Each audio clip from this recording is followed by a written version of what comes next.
Okay, so welcome to William Bloom. Thank you for joining us today to share your story and um, yeah, welcome. Thank you. Nice to be with you. Amazing. So I am going to go straight in with getting to know you and helping our audience connect with you deeper. So you've moved through academia, being off grid and mysticism, now kind of global education. And I wonder if there was ever an inner question that has stayed constant with you throughout this whole journey and what it is that you were hoping to uncover, discover, align with, or kind of move through. And yeah, how I wonder what kind of inner question Uh, encouraged that. yeah, that's a good, interesting question. Where shall I start? I suppose if you wanted to unpeel all the layers of the onion Yeah. and get to the core of me and many, many other people, it's very simple instinct that the purpose of my life is to become more loving, Mm, more compassionate, more wise, and often wisdom just means accepting what you don't know and expanding my consciousness. So, whatever I've been doing that people look at from the outside, like writing books or giving lectures or all that kind of stuff, internally, what matters most to me is, am I in that process of inner alchemy that's making me nicer, more loving, more conscious, more connected to all that is? And I'm quite a simple fundamentalist almost in that way. You know, I, I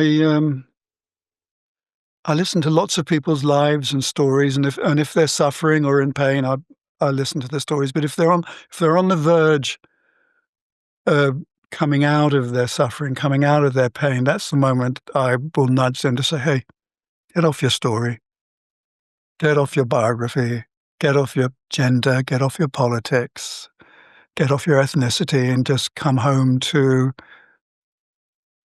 you're a soul. Are you becoming more compassionate, more loving, more conscious?" And beautiful. that's a kind of fundamental thing to say, and at the same time, I wouldn't apply it to someone who's in trauma or suffering. But the moment they're reflective, Mm, the moment their inner witness wakes up to go, "Hello, what's going on inside me?" That that's the essential question to ask. I think. Well, for me, it is. You asked me what the eternal question for me was that has been, and I kind of had that instinct from about 4 or 5 years old. And oh, okay. and you go, I think that's actually not unusual in children at all. I think Yeah. it gets squeezed out of them by the pressures of school, exams, careers, all that kind of stuff. But the level of care and compassion and sensitivity and connectivity that you can see in children is very explicit until we ruin it, or Mm, the slings and arrows of outrageous fortune impinge on their mm, innocence. Um, yeah. but And I don't think it's unusual when I say I was feeling like that when I was 5. It's not a swank, a brag. That I think it's not. I think it's kind of normal for a lot of kids. yeah, absolutely. And I think if you even look at neuroscience, like that's when the brain is still in those slower brainwave states, and you're so much more open to imagination and wonder of just this earthly realm anyway. And talking about that, then, when you were 4 or 5 and you had this kind of almost instinct and self awareness, how did then that progress through your childhood and then through to adulthood? And what did that look like in terms of the way you showed up in the world, those around you, and what led you to this journey, essentially?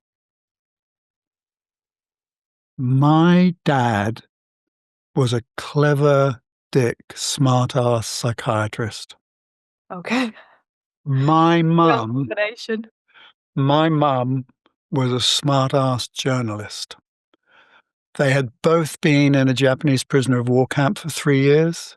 Wow. They had profound suspicion of anything religious or spiritual, um, for many reasons, which were understandable. So when I, as a child, was going or wanted to articulate or talk about these experiences, their response, understandably looking back, was, no, they're there, dear. It's not real. That's just fairyland.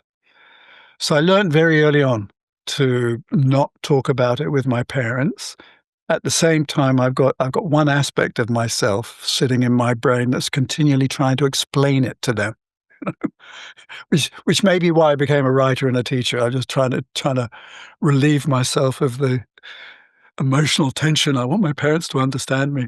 But they kind of hung with me all the way through my early years. And as I went into teens, my sensitivity to atmospheres, which again I think is very, very common in children. I was very sensitive to atmospheres. I could tell if somebody walked into our home whether they were nice or not nice. We'd go to the park almost every day, and some trees had a good vibration, other trees didn't. And at the same time, the blue sky in the universe was obviously very friendly, right? Um, but I remember when I hit 15, 16, 17, that I was also a smart ass like my parents. I became a bit manipulative with it. I realized that in the kind of storytelling tradition, I could, with friends, tell a story that would spook them, you know, like little ghost stories. And so I was, in my teens, I was learning, okay, you can affect the atmosphere of the place you're in. Of course, later on, as I wake up, it's, oh, my job and everybody's job who's on the path is to, yes, influence the atmosphere, but influence the atmosphere in a good way. Mhm. And so decades on, part of the work I teach and part of the practice I'm still perfecting is to stay grounded, calm, present, a benevolent presence in any space. I don't need to be saying anything. I just want my vibe to be helpful. And I think that's what many, many people are called to be like. All that I've done with a lot of the work I'm involved in is to make explicit to people how there are certain tools that make it easier to do that, to be a benevolent presence in any situation. And Mm. I think partly, they say about teachers, don't they, that we teach what we want to learn.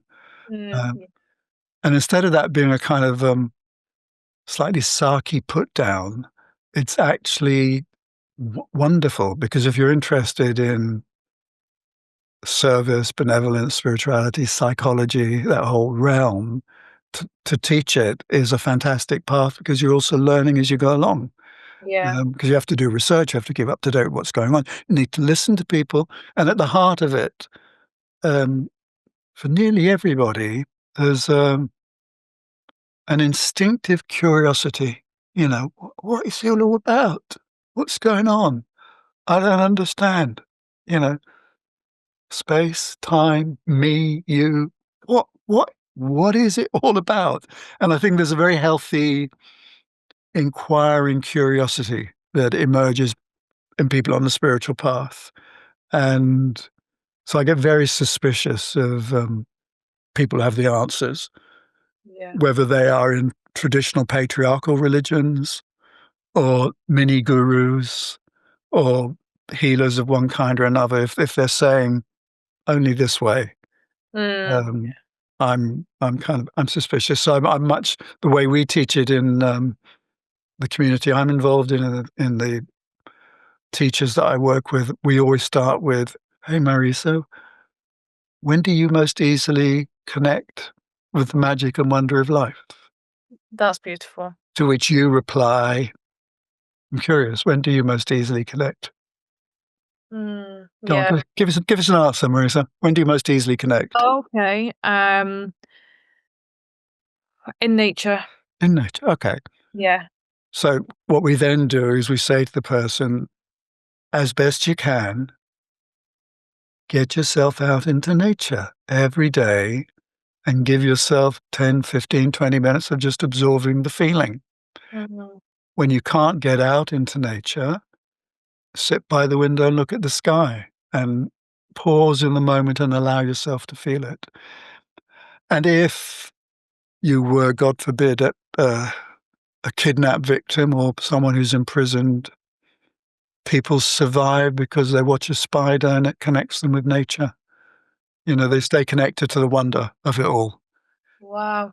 But That but but for me, in what we teach, it would be that spiritual practice is to recognize what works for you Yep. and then get into the rhythm of doing it. So the plasticity of your brain and your neuroendocrinal system has the muscle memory of Mm, what it's like to be there.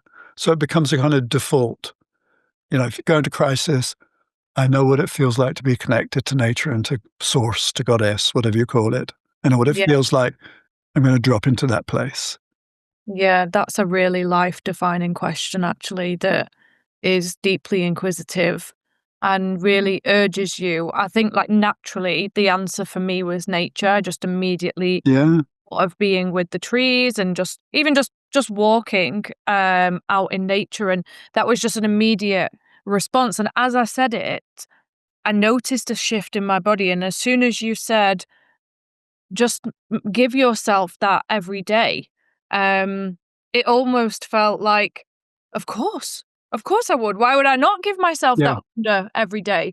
That's a really incredibly powerful, like, immediately available and accessible tool and practice to do, to connect you back into, yeah, that truth of But what lights you up. So that's lovely.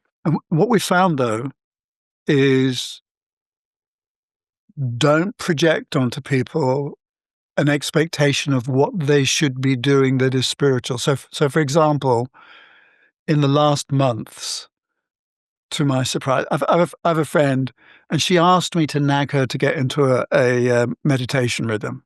Now, I have a meditation rhythm. She said, William, just keep on nudging me to get into a meditation rhythm. And this went on for about a year and a half, and it didn't get anywhere, right? And that was so. I went back to the actual question, which is when do you most easily connect? And as she paused and felt into that inquiry, she organizes huge international conferences, very, very big, 1,000 delegates, hotels, speakers, green room stuff, all the kind of stuff I think you're familiar with, but very, very big. And she said, actually, when I'm working on a very complex Excel sheet, Wow. and I'm just putting things into order and looking how it works and meeting problems and fixing them. I just go into the zone. I have a form of dyslexia. So when I look at boxed information, my Mm, brain doesn't want to absorb it. I get confused by it. So carried on the conversation with her and we went, okay, she genuinely goes into the zone. mm, I checked it out. Her body's at ease, her breath is at ease, her heart's open, her consciousness is curious, and she knows she's multitasking. She's multitasking, doing the Excel sheet and connecting with the mother, mm. goddess, I mean. And our conversation then went, oh, but there are people who love weaving. That's been a spiritual practice in convents and hedge witches for millennia. The whole practice of weaving a pattern, which again boggled my brain completely. Right? Other people do jigsaw puzzles. Other people draw Celtic knots. Yeah. All that kind of stuff, which doesn't fit my brain and psyche. Mhm. And I went, geez, all these decades I've been teaching this, and I'd completely forgotten this whole area because I watched one of my daughter, for example, going into the zone doing jigsaws, Wow. Yeah. and her mum with her going into the zone doing jigsaws. So what we say, so you identify where it works for people, Mm. and you then get them to notice what the feeling is in their body and where their mind emotions go when they're doing that task. or when they're in those circumstances. And then we say, look, your body knows what that feels like. Yeah. Your brain knows what it feels like. Your consciousness knows what it feels like. So you don't necessarily need the Excel sheets. Mm, Someone else, you don't necessarily need the trance dance. yeah. Someone else, you don't necessarily need to be ayahuascaing somewhere. What you need now is to remember, put back together the feelings and the experience, and be a self-managing adult on the path. And the problem for all of us is getting into the rhythm of it Mm. so that it becomes a default place in the body, in the psyche. Yeah, and I think that also, especially in, spiritual conscious communities, there is this external pressure that you do have to get up at 5 a.m. and you do have to do a cold plunge and you do have to have done a high intensity workout and you need to eat your cacao, drink your cacao, and you need to eat your kale and you need to do all of these external things and all of these practices and you need to meditate and you need to do this and you need to do that before you even start the day. And there's so much pressure that if you haven't, then you're almost kind of like gaslighting yourself and shaming yourself because you haven't met these expectations. And like you say there, there are so many different ways to access that unlock that portal within you because it's so unique to you. Yet we are taught that it's streamlined and it's become so westernized as well. Um, and it's this massive kind of like profiteering machine as well, that there are just now so many layers to it that I think people do forget or don't have the awareness or the discernment to go back to that simple question of, okay, Yeah, where is the wonder and how can I access it right now? Because like you say, it's that remembrance of the feeling and it's not out there, it's not in the experience, it's not in the ayahuasca, it's not in the mushrooms, the psilocybin, etc. It's actually you. yeah. You're the So, producer of it. so absolutely. Just to say that whole business of that early morning military regime, Yeah. it's militaristic. Yeah. It's a form of, I've heard it called New Age fascism. Mhm. And look, it's great if you love to work out at the gym and do that stuff. It's great. But again, like I said at the very beginning of this conversation, anybody who tells you that this is the way and the only way to do it is already, they're off the pitch. Uh-huh. They're And not, it's difficult because they have a platform and they have a voice, and people who, may those that might be vulnerable because they are asking, they do have that question in the back of their mind of what is this? What am I doing? Who are you? Who am I? And they're naturally gravitating to those kind of people who do teach it in that manner. It's challenging for them then because it it requires a isn't, great level of discernment. it's always been the case. Human beings are human beings. Yeah, They're fragile, neurotic, yeah, ambitious, insecure creatures who, like little baby ducks, will latch on to stuff that makes them feel safe. yeah, And that's part of the learning process in terms of the spiritual path, that at some point inside whatever you're doing, whatever it is, a part of you's got to wake up and go, okay, I'm now witnessing this. Now, what is a lot more interesting is who is this me that's witnessing it? yeah, yeah, That's absolutely. what's really interesting. Who is this? Who's this higher mind, this soul, this spirit?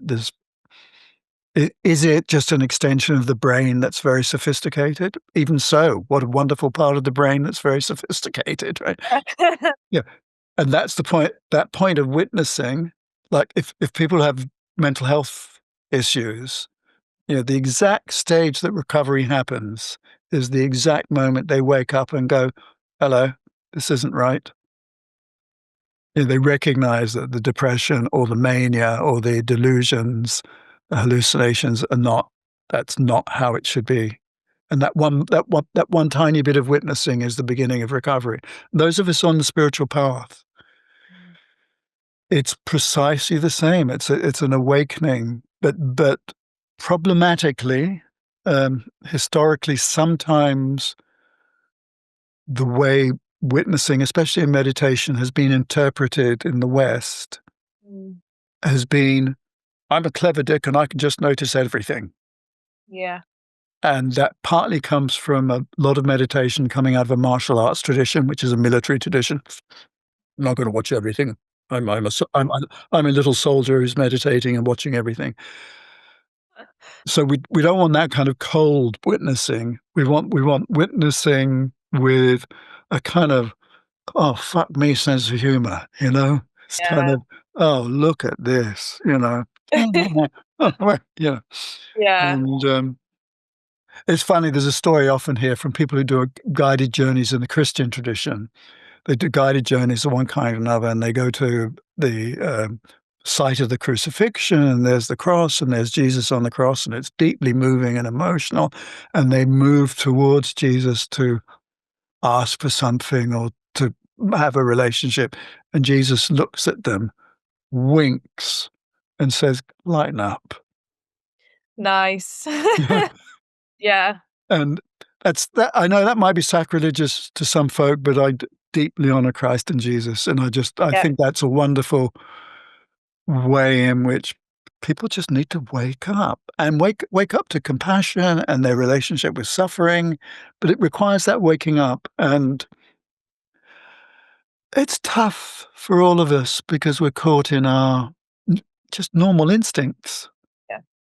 Yeah. I have my status. I don't want anybody attacking my status. I don't want anybody coming into my zone, my space. I don't want anybody to tell me what to eat, what to Yeah. wear. There's a whole. And when people get wound up, Mm. they can do very terrible, dangerous things.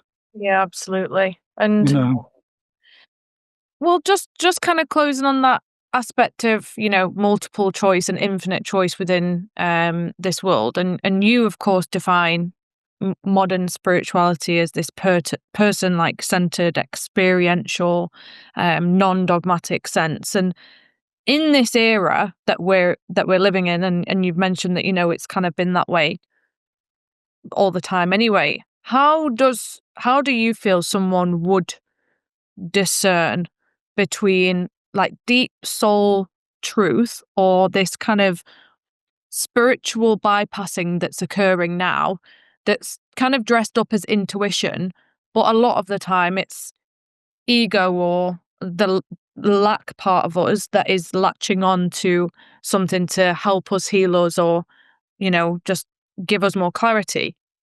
What do you think that point of discernment might be or might look like for someone to help those um, get better with truth? that's a touchy, sensitive inquiry because it's going to depend where somebody is on their journey of development. Mm.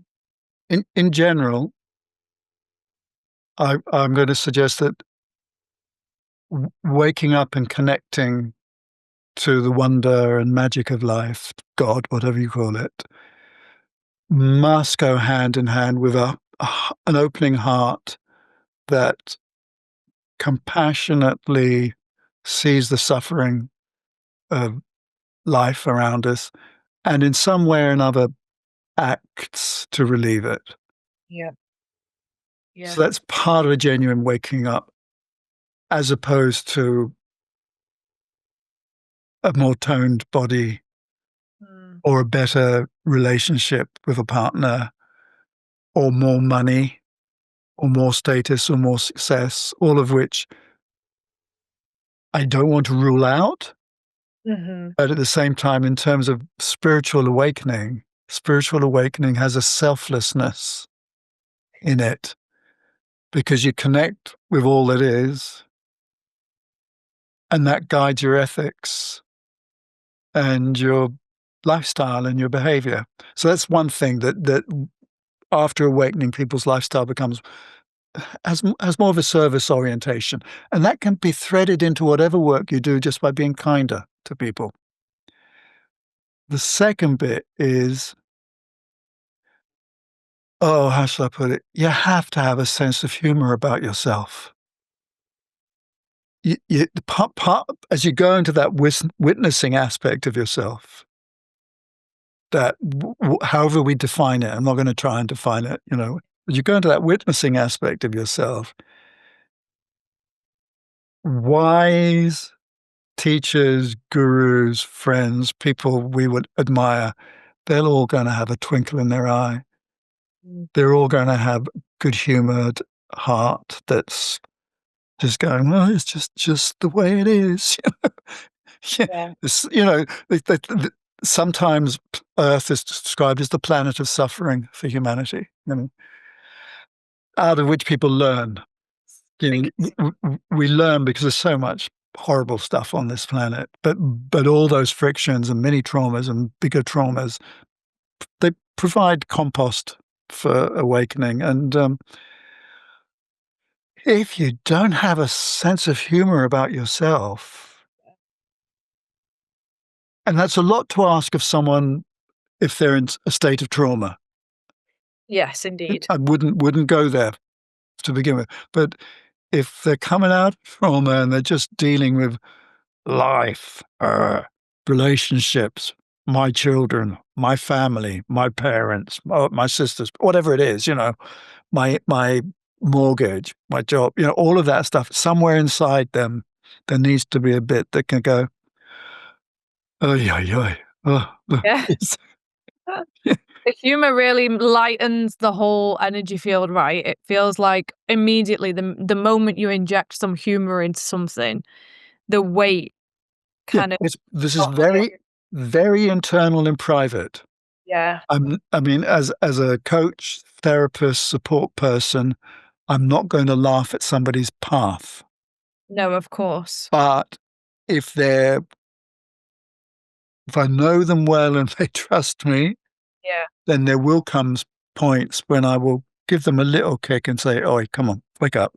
Yeah. Yeah. But you have to be very careful and sensitive to the nature of the relationship.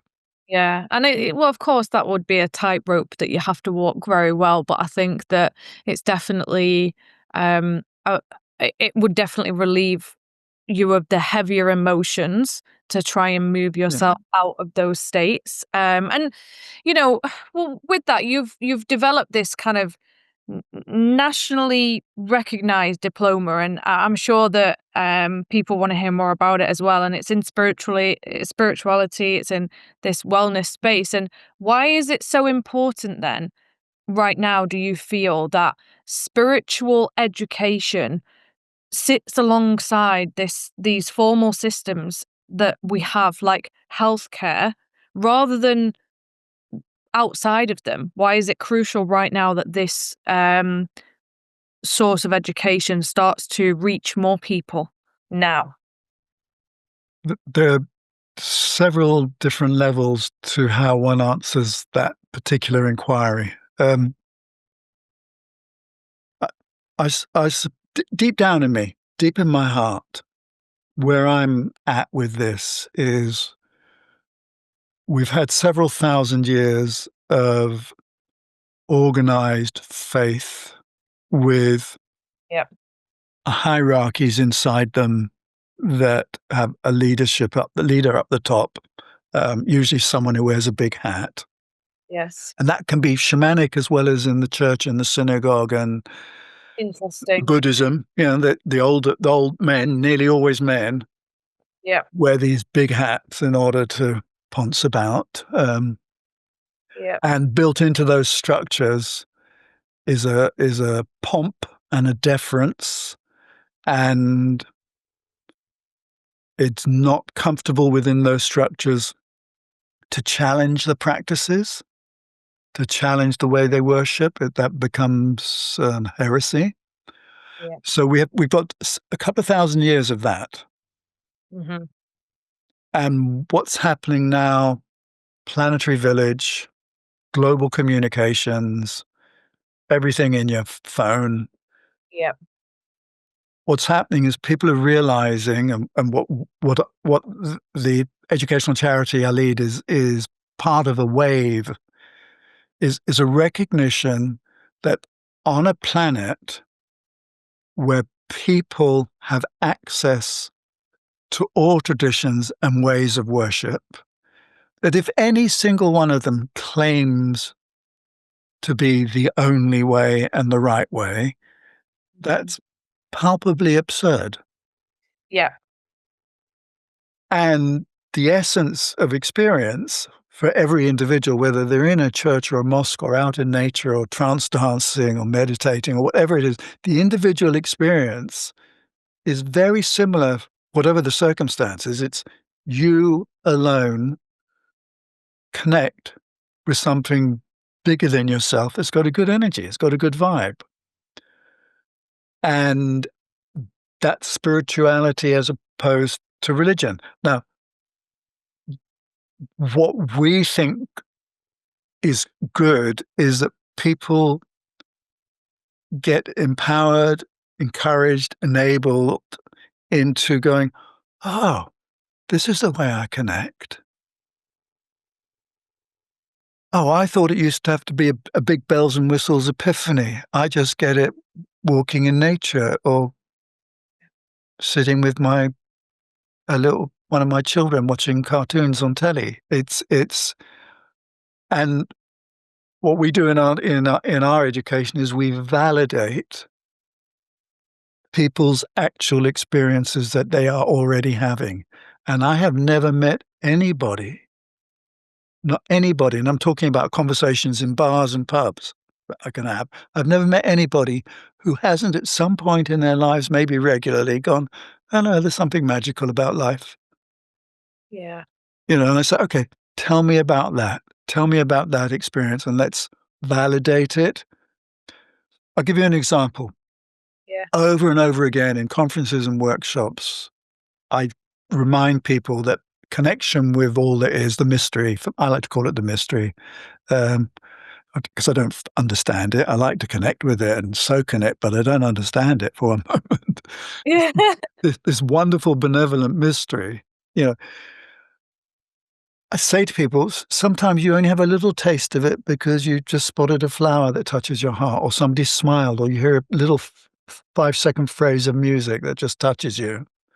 So they're little moments. And then there are big epiphanies when you have a great big awakening, like on a medicine-induced trip Yeah. in the Amazon or something. You'd have a. But when I say to people, how many of you, since you were children, had just a gentle sense that there was something magical and different about life? And in every group I've ever been in, at least half the people put their hands up, Wow. and I say, "That's it. Mm. You're doing it." Yeah. And they go, there's an aha moment Yeah. because spiritual teachers, priests, priestesses, a whole lot, they tend to not validate Yeah. the small individual experiences that ordinary people are having. Yeah. And it's always, you need the bells and whistles. You need to do this kind of energy work. You need to have this kind of clairvoyance. You need to have an ecstatic moment. And in actual fact, those are all wonderful moments, but they're like peaks of experience that devalue normal experience that people are having. Mm. You know, I was playing with my granddaughter yesterday, 5 years, no, 7 years old. Oh, I should be so cross if I got her age wrong. And it was just, she's just instinctively, it's all magic. Yeah. Of course. Of course, and I remember when I was 4 or 5 looking at the blue of the sky and going, "Oh, that must be God's eye." Mm. Why does everybody go to church and synagogue and temple? It's just there, you know? So it's validating people. So it's a very our approach is very person-centered. Like in medicine, for example, we know that a person-centered approach is the way to do it because the person whose body is ill knows more about their body than the Yeah. medics do. 100%. So the medics need to come into partnership with the patient, with the service user. And it's the same as spirituality. Yeah. People, if you just empower them and give them this, just take them through a process of auditing and noticing what Mm. works for them, and then build on it. Because I mean, the real issue is then you have to build on it. Yeah. And here's the real problem. The carrot is, if you connect every day and you spend like 15, 20 minutes in our language soaking in that connection, right? And we say to people, if you haven't got children bouncing on your bed, why not do it first thing in the morning when you're just lying in bed? You don't have to go for a run and then blah, blah, blah. Why just lie in bed and go, okay, hello, body, I'm connected. There's the universe all around me. Just in bed, just connect that way. Yeah. It's just like, and you go, well, I can only do it out in the countryside. Well, just lie there and know you're in Earth, you're in the sky anyway, Yeah. wherever you are, and and develop it. And people don't want to do that because they have to change. Yes. I think that's a big piece. Yeah, they don't want to be nicer because they're used to having this kind of a tension with someone. They've got these fixed ideas, and we all do. I am absolutely part of that. I have patterns that I've been shifting for decades, and they still haven't fully shifted. Yeah. I think people subconsciously don't want to change and also consciously don't want to change, because sometimes people actually do want to change consciously, but they come up against the old self and the new self in terms of the old frequency, the new frequency, Yeah, on that path. And it's that process that more often than not people don't know how to get through. And also from my background, people are addicted to the emotions and the chemical response in their body that the emotion provides. So even if they want to change, they don't realize that their body, their physical part of their body, is then searching for the emotion to affirm their old behavior, to have that chemical reaction in the body because it's addicted to the chemicals, whatever they may be. So that resistance to change, I believe, is often unconscious as well.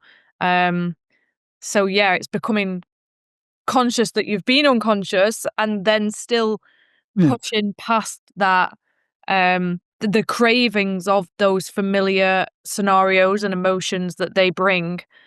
So yeah, that's a journey too. Well, no, you're naming precisely the challenge for folk, because if you're in habitual behaviors, the body has has an habitual neuroendocrinal state that it goes into. Yeah. And when you're shifting those behaviors, it's as difficult as coming off sugar, Yep. coming off tobacco, Uh-huh. coming off coffee. The neuroendocrinal system in your body, its homeostasis Yep. processes want to hold it to what it's used to. Yep. So there are, as you said, there are cravings that will hold you to old behavior. Mhm. And this is very disheartening for Yeah. people because they have a sense of how they want to be Yeah. and they can't come out of the old behavior. And this is where we would then say to them, if you regularly soak in your connection in whatever way you do it, and for us, if you're a single parent, do it while you're watching cartoons with your children, Yeah. take the moment you can. If you've got leisure time, then lean against the gate in the field and allow it in. If you're a meditator like I am, just make sure inside your meditation you just allow it in. That will fuel you. That will Mm. give you the fuel that will help take you through the change. Mm. In a sense, in the 12-step programs, um, there's a very clear recognition at a certain point. Oh, I can't handle this. Help me. Yeah. And I think that's right. All we're doing here is we're going, look, if you do spiritual connection and you allow yourself to hang around in it, if you want to be endocrine or neuropeptidal about it, it will trigger endorphins. It will trigger oxytocin. It will trigger the dopamine in ways that are good for you. Yeah. It will also, like a good sleep, energize you, and it will give you support to go through the changes. Mm. But you're right. The cravings are difficult for folk. Anybody who's come off tobacco or sugar or coffee knows that behavioral change. And people don't see it that way. Not always anyway, unless you've, had the education of that, people wouldn't necessarily draw parallels to their emotional responses being addictive, so they don't realize that when they are trying to change and they're coming up against their old programming, it's just an addiction that it's not just an addiction, it's an addiction because it's not just, it's still challenging. But when you can actually logicalize that with your brain and say, actually, but this is just a craving and it's an emotion. So therefore, I've become aware of it and I can choose differently now. And it's that constantly choosing differently in alignment with Mm. the emotions and the feelings that you do want to feel for your Yeah, future. but let's be realistic, though. I agree with everything you've just said, and you need willpower Yeah. and purpose to take yourself through it. When I'm working on a change in attitude in me, Yeah. one of the things I do is I set my watch to go every hour. And Mm. every hour I pause and go into the new state I want to be growing in myself. That's a nice technique. But if I do it every hour Mm. for a couple of months, Yeah. it anchors in to a neural groove. Plasticity of the brain adjusts. The muscle memory goes, oh, this is what we're doing now. We're not doing the other thing. We're doing the new thing. So Yeah. I'm I'm a fundamentalist about waking up and being of service, and at the same time, I'm also deeply aware of the human condition Yeah. and that we are mammals, and it's Planet of the Apes sometimes, and we just can't get out of certain behaviors, and that there are biological impulses that are so strong in people to have sex, to eat, to have a safe status. They're so strong in terms of just being an ape that survives on a planet that's dangerous. That to be able to contain them Mm. is. I remember a friend of mine who I loved very much, and his wonderful teacher. When he was staying with us one day, I watched. He was in the spare room, and I kind of went to knock on the door to see how he was, and I watched him waking up. And as he woke up, I could see him going, "Oh, okay, hello, body. This is another day of I will do what I want to do and not what you want to do. Okay, let's just." And he was very, very conscious as he landed in his body and talked to himself. And yeah, it's we're pieces of work, aren't we? Yeah. Yeah. 100%. And One of the things I always say, we're Shakespearean. We're not simple. yes. Anybody who tries to say we're simple and dumb it down into little bits and pieces, we're Shakespearean. We each of us carries hundreds of stories, hundreds of people, hundreds of emotions, hundreds of feelings, and Yeah, that it's makes us magical, genius, and at the same time profoundly irritating. And messy, yeah, yeah, unbearable. yeah, and So many things. it's a whole package, and it is Shakespearean, and it's a drama, and in terms of the project we're working with in schools, we know that in a classroom, the quality of presence that the teacher brings into the classroom is hugely influential on the development of the children and their learning.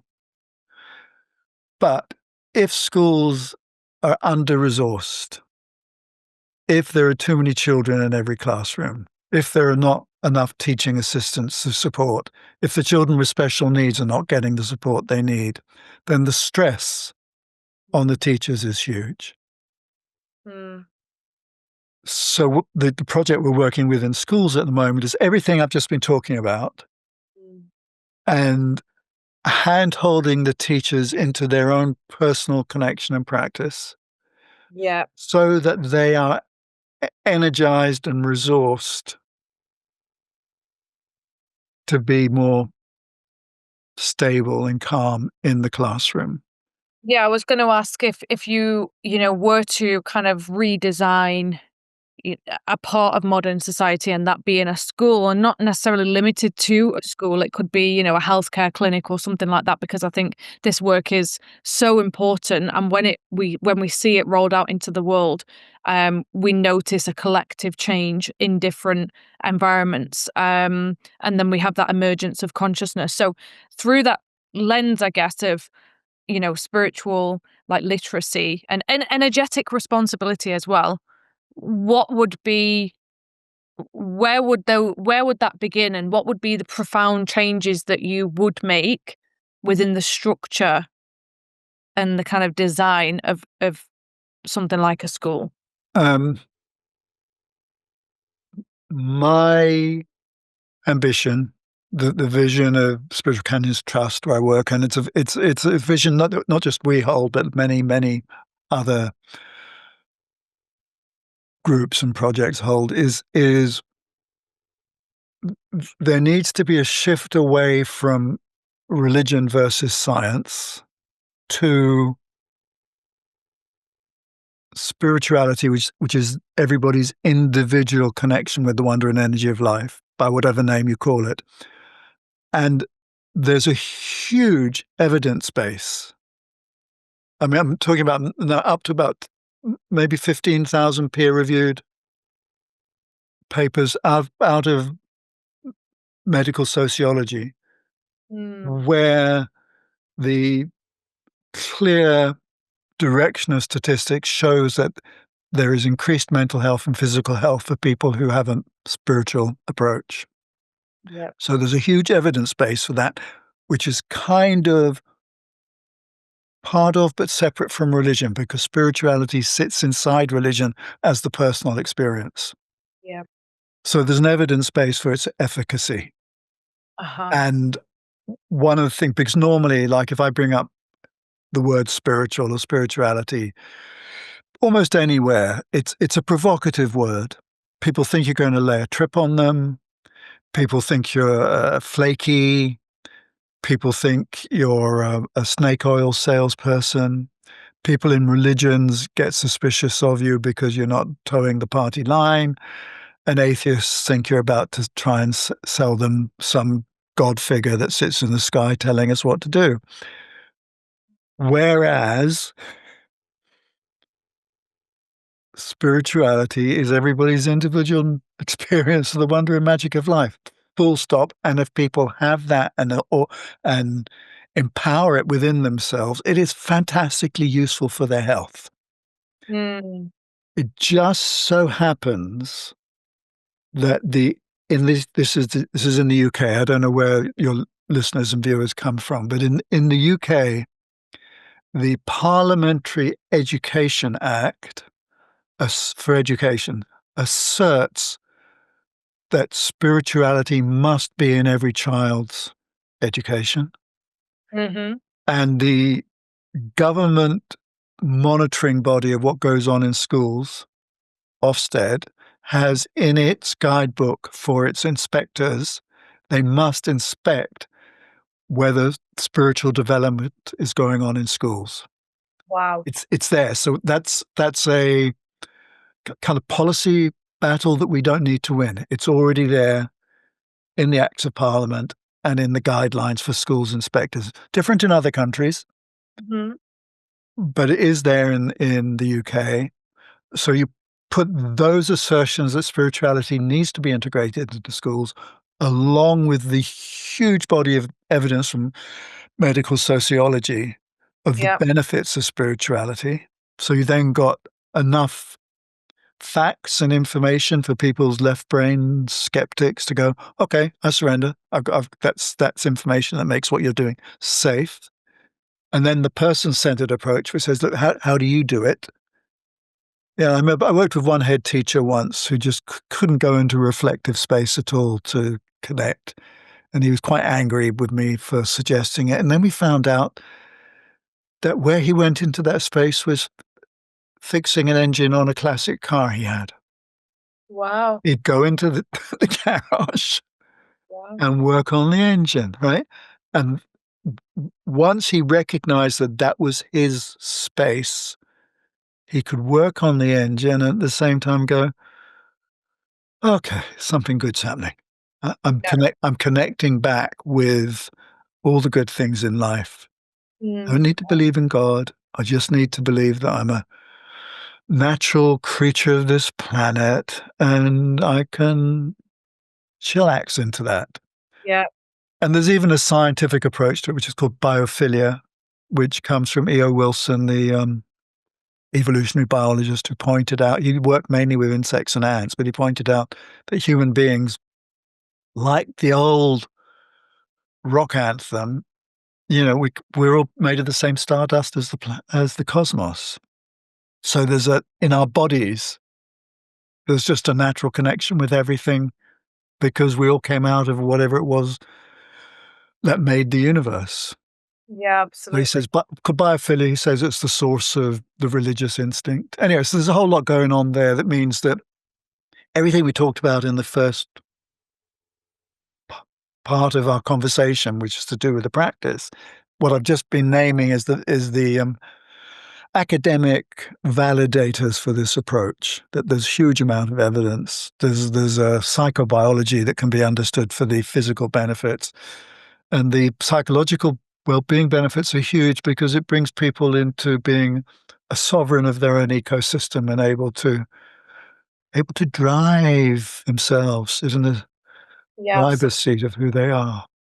And obviously, yeah, going in at teacher level, but also when the children are still in that place of wonder more often than not and helping them carry that through their life rather than them getting to a certain age and their external either conditions or people around them are then trying to eliminate that wonder from their Mm. existence. And I think in this where we are in terms of humanity right now, we're in a really complex and tricky place, and we're also there's always polarity, duality, and whilst I say that, we're also in an incredible place in time and with regards to how spirituality is becoming more normalized for people to live in a way that feels whole. And so, but when we look at the three-dimensional realm and this age of climate crisis and disinformation and the acceleration of AI,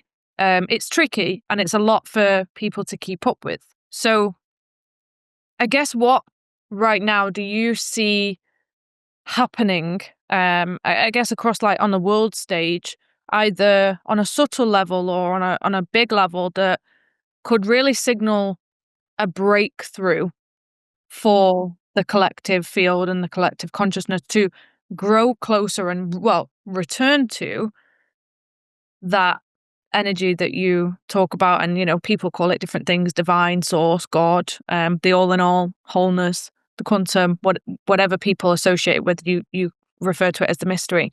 um yeah, what do you think would signal that breakthrough to bring people back into connection with that? I'm going to say something a little bit sacrilegious in our culture. Um, I think the idea of a breakthrough is naive. Mm, I think, we have 8 billion souls on this planet. yeah, There's a collective karma that we're working with.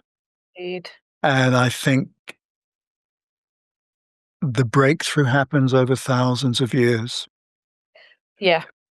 I think what does happen is individuals like us have our breakthroughs, Hmm. and we then generalize from our personal breakthroughs to project it onto humanity as a whole. So it's a very natural form of idealism. Yep. But I think it's unrealistic. Mm. Yeah, Uh, that's interesting. And you mentioned spirituality being person centered, and we. yes, it's this. I would love a wave of grace to just roll through humanity and just shift us as a collective. And I pray for that. I Mm. pray for that. But as a realist about human beings, watching the savagery of people, watching the extraordinary stupidity in the way people are getting involved with AI. Mm. I mean, the personalization of it, the relational aspect of it, all the problems that people already had with false gurus, false idols, is now happening inside the AI environment. Um, and I'm an early adopter of tech. So I'm one of the folk who 30, 40 years ago thought it was going to be the awakening solution for the planet, but I'm watching what's actually happening. And I'm going, hey, everybody, you hunker down into your own practice. Yeah. And where we're at in our particular project is we're saying that we would like integrated into the training of teachers, medics, social workers, HR people. We would like integrated into their training an understanding of spiritual well-being, Yep. and that spiritual well-being becomes, and by spiritual well-being, we just mean that everybody knows how to connect and feel the connection. Mm. We want that to be as normal as your 5 a day in terms of fruit and veg, as normal as, hey, you do need to get some exercise, as normal as the arts are good for you. We want spiritual well-being to be part of that normal conversation where it's not marginalized as being flaky or religionist Mm. or snake oil salespeople, but just is really sensible. We know that a good diet has all these benefits. Equally, if people have a spiritual well-being practice Yeah. where they just privately know how to connect, and that then internally transforms them into being kinder and slightly wiser, you know, that's what we want. And we can see that we have a very long-term strategy for enabling that in the UK. It will take 3 to 5 years to land. May never land, but minimally, it's a good idea. Yeah.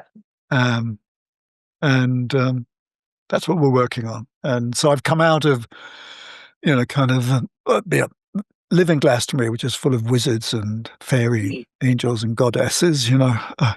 I've come out of, oh, let's be a wizard in Glastonbury into let's see if in a very grounded way we can use everything we've learnt over the last decades about spiritual well-being, how it works in the neuroendocrinal system, the circumstances where people can evoke it, that it belongs to everybody and not just the few people who make a noise about it, And I think we're onto something good that can land, actually. Um, but as far as humanity's wars, the vulgarity and crassness of what happens in socials, the banal relationships people are having with AI. Yeah. Me as an early tech adopter, I'm just going, Yeah. oops, I was naive. Yeah. And that's a beautiful thing. And I think What's beautiful about it? Um, it's beautiful that you've got the realization so that then you're not jumping headfirst into a relationship with AI. So at least you're now at that point where you can make different choices. And I think a lot of the people that are jumping into AI with like you said, it's at speed, and I think it's without questioning AI, and it's eliminating that process of critical thinking and using discernment. And I wrote a blog on this. We wrestle with words, and it helps our brain really learn. And there's things that we say, and we have to understand that things that we say have consequences, and it's okay to say the wrong things, and it's okay to be vulnerable, and it's okay to get rejected, and it's okay to experience all of these things. Whereas I think people are using AI as almost to build this wall of, I don't want to get rejected, so AI, help me respond to this message, please, so that I can elicit the response that I want. And so it's really kind of manipulating ourselves, and almost kind of like deluding ourselves that we're not human and we're not meant to have those experiences. Like we are meant to hear the occasional no, and we are meant to get things wrong at times. And sometimes we think we get it right and it might still be wrong, or we're getting it wrong and we think it's right. And there's too much predetermining happening, I think. And it's also eliminating our creative well-being. There's so much power in creation from what I know, and, just putting a pen on a piece of paper and then interacting with your motor skills and saying Hey, the you've got a passion about this, haven't you? I do, because it actually hit me when I saw a friend's Instagram post and someone had commented on it, and it was quite a deep post. It was about grief and the loss of her father. And there was a really long comment that was AI generated. And I thought, when did we lose the ability to just feel into our heart and say the words that come natural to us, to the people we care about, without trying to come across as more brilliant, more intelligent, more polished, and more clean to those that actually love us as the messy versions of ourselves anyway. And it was really then that I went into this explorative place and understanding the neuroscientific problem with how we're surrendering and giving our power away to AI. Yeah. The, the I agree, maybe not quite as passionately as you. Yeah, I still use Yeah, AI. yeah. Practice. I mean, but the core of AI is it is designed to please the user. I I'm looking at it from an educational perspective, and the one silver lining I see there is that if people learn the skills of how best to use AI, how best to frame their inquiries, how best to frame the questions, that actually is an intelligence enhancing Yes. process. Yeah. But if people idealize it and respond to the way its algorithms work to please you, in a sense of, oh, this is a real life. It's got life all of its own, which ultimately it may have, I don't know, in a kind of platonic archetypal way. It may develop its own persona. But, Well, it would have multiple personas, I imagine, and infinite personas. well, yeah, just like Shakespeare had. Yeah. Yeah. People we're capable of that. But Yeah. we're going back to what we were talking about a while ago, which is in terms of spiritual development, Mm. as well as heart opening and connection and compassion, there's waking up. And that waking up goes, okay, I don't trust or know anything. And I've got a kind of relaxed kind of sense of humor to keep it in proportion. And that includes my excitement about AI and the fact that because I've watched friends of mine get into almost devotional relationship with it. And AI has scraped every single book. Yeah. So it can talk to you. If you want Bhagwan Osho to talk to you, it will talk to you in that tone. If you want Mother Mary, Mother of Jesus, to talk to you, it will talk to you in that tone. And it will seem as though it's magically relating to you. But Yeah. it's just following an algorithm which is very, very clever. Yeah. And I absolutely I use it as well. Like I've had some health problems, and I talk to AI as if I'm a, a medical professor of medicine. I say, here are the symptoms, what's Yes. going on, and I get a very full response. Um, so I like to use it, and And it can be fun, when you're really, practicing it and you're making light of some things as well, it can be fun. I think I believe that it's potentially the collective unconscious. And then I also think, because time is non-existent and everything's, life is, we've got this parallel universes of the self. And I thought, well, maybe AI is just our future pulling us to it because it's all on timelines anyway. So there's loads of different things that I've come to. okay, Marisa, you're definitely a bit weird, which I like. Which I like. I did. Is all I right. was So like, in let's that vein, Teilhard de Chardin, then Pete Russell all said as the network of electronic digital communications spread across the planet, it yeah. would reach a point where the number of connections was similar to the synapses in the human brain. And that in itself would mean a planetary network of connectedness that would herald a shift in human consciousness.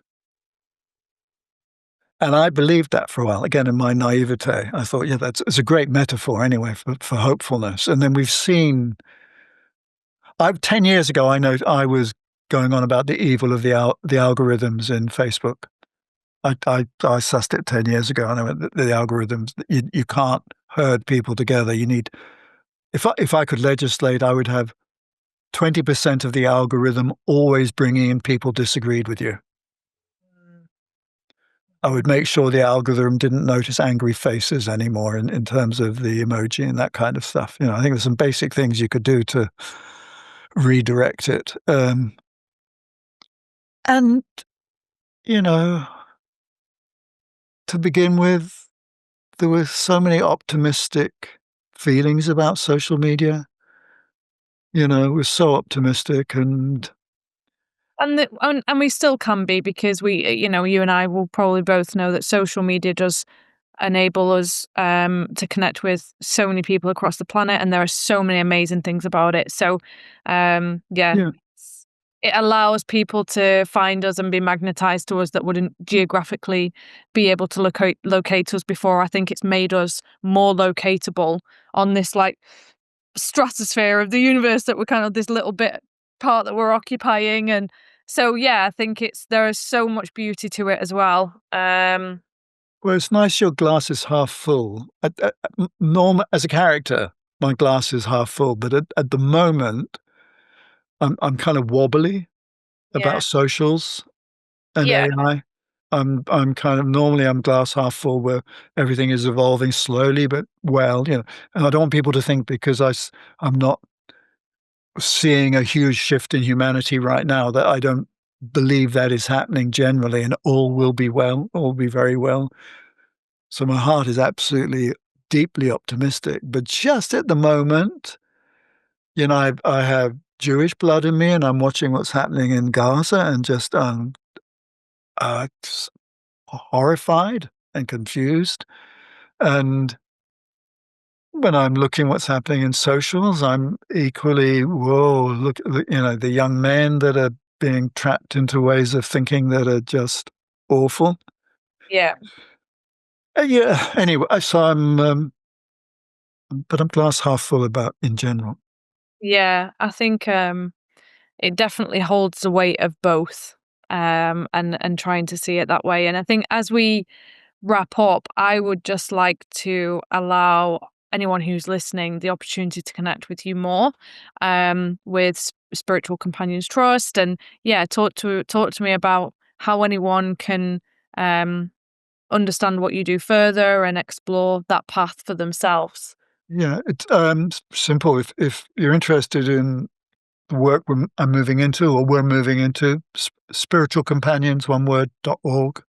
Yeah, My history you'll find on my own site, williambloom.com. Um, my personal workshops and teachings have all paused while I work on the school's project, the school spiritual wellbeing project. We're very, very lucky. We've got some substantial funding for it. So we're safe to move forward for the next few years. And yeah, it's life is exciting anyway, isn't it? Exciting times, yeah, and the impact that that's going to create and the lives and the children who are gonna be able to remain in that wonder, that's a But really I'll tell you one of the things we're going to do. yeah. Just as the teachers identify what it is that works best for them, Mhm, that will spill over into the children mm. noticing what connects them with the magic. Then each child will have a kind of passport. And in the passport, it says, "You're starting at age 5 or 6. Um, this is what I liked doing that made my life sparkle. Oh, These, wow. these are sparkly moments in my life." And they go 6, 7, 8, 9, 10, teenagers. And as teenagers, still in that groove, will say, "Hey, look back, look at your passport. Look at what you were connecting Yeah, with when you were 5 and 6." And even the most cynical teenager, and I've brought them up, will will look back at what they liked when they were 5 years old, and there'll be a little smile, won't there? As they remember. that's beautiful. And I think that that is such a gorgeous way to allow them to move through the years and look back at all those glimmers yeah, in just the mundane. I think yeah, let's romanticize the mundane, and bring that right. back. I love that you're doing that. Romanticize the mundane. That's excellent. Yeah, I Mm, love that. My daughter and just on that, my daughter, she's 16 now, and yeah. only last night she turned to me and she said, "Mum, Um, I really want to go back to swimming again because I loved it so much." And she did it when she was 7 and she stopped. And so Yeah. what you just said there is they look back at those times and they know because it's monumental, because it's that feeling and it's just Mm. remembering. So yeah, thank you for that. Di, who does my admin, a very core part of her spiritual practice is swimming. She Wow. goes into the zone while she's swimming, and my wife also needs to be in water. She just absolutely goes into the zone. That doesn't do it for me. No, me neither. Quite the opposite. Yeah, I know, because I was shocked when I first heard it. I mean, one of the great things about teaching this stuff is I Yeah. still get realizations. Oh, that's how you connect. We had Yeah. the Excel spreadsheet, which was a That's mind blowing. Yeah, I agree. conscious, but this makes so much sense when you could compare it to weaving or patterns and jigsaws. Then when you said that, I think I had my own realization too. It was incredible. Yeah, yeah. But it's interesting. So it's a lot of what I do has come from listening to what works for people. And I love how you're able to draw those parallels and bring something incredibly wise into what could seem as just, yeah, a spreadsheet to most people that's insignificant, but to that individual. And then draw the parallels with that ancient wisdom and then practices that took place, that ancestral wisdom is, yeah, amazing. Yeah. I think our job, if we're spiritual teachers in the future, and we're, to use slightly astrological language, if we're more Aquarian than Piscean, Mhm. our job is to validate and empower each individual in their own adult, independent practice. Yep. And the quicker we can move them on from our group to being independent, Yeah. the better. And then they can taste all kinds of different things that will help them one way or another. And I absolutely reject that that's a smorgasbord supermarket approach. It's an approach where we respect Mm. and validate every individual's own unique Yeah. way. Yeah. That's incredible. Oh, well, thank you so much, William. A Thank you for pleasure to talk to you. You're nice and weird. It's great. Listen, I'm gonna wear that trophy. I'm gonna wear that badge and hold that trophy with pride. Thank yeah. you. I'm curious what the question is. Well, I believed that you had a background with psychedelics, or that you had journeyed on Yeah. psychedelics yourself, and I wondered how important you felt that was for your own unique journey, and then now the work that you do. So one of the jokes I say about myself, because I didn't go to university until I was 29, 30, because I failed all my A levels at school. I didn't graduate high school. And what I say is I took A levels in joint rolling. Right? Right. Um, so part of my life in London during Swinging London and Flower Power, it just naturally included dope smoking and psychedelics. Um, and I, for instance, knew the people who'd made the LSD for Woodstock, and it was very clean, very beautiful. And I remember I was tripping at home on my own once, and my best friend Alan phoned. It was about 10:30 p.m. So, what are you doing? I said, I'm tripping on my own. I'm just having a little space. And he said, you shouldn't be tripping on your own. I'll come and pick you up. So he drove down, picked me up, and took me to Hampstead Heath, which is in North London, and it's a very beautiful green part of London, and there's some big ponds there. And it was a full moon. I'm 20, or 21, whatever it is. I'm deep into a trip. I was one of those people who could be the driver on acid. I was able to hold my center in the middle of a trip. And yeah, uh, that's a, yeah. And anyway, so I'm there on Hampstead Heath with my friend, and it's a full moon up on next to the ponds, and it just opened me up Wow. completely. I was like a, I don't know, like a shell that just opened up into a deep bliss experience. And I just went, okay, so everything I've known since I was 5 years old is just 100% landed as true. Mhm. And I knew very well, luckily, fortunately, because I'm not stupid, I knew very well that the experience I was having on the acid was an experience that I needed to develop, not on the acid, Wow. and which took me into the meditation path. Because I remember friends of mine who went into what was called the white light of a trip, where people just went into complete ecstasy, Yeah. feeling a deep sense of loss Mm. because they weren't having that experience again. And they kept going back to more acid trips, LSD trips, more mushrooms in order to reclaim the experience without, in ordinary space with no drugs, medicine in their body, going, wait a minute, what can I do to remember, put back together that experience and go into spiritual practice? Because at the end of the day, the experiences on plant medicines and hallucinogens are gateways into an experience to say, hey, look, here's a peak. Yeah. Now you need the passion and the purposefulness and the discipline to find your own way of getting there without relying on the medicines. Mhm.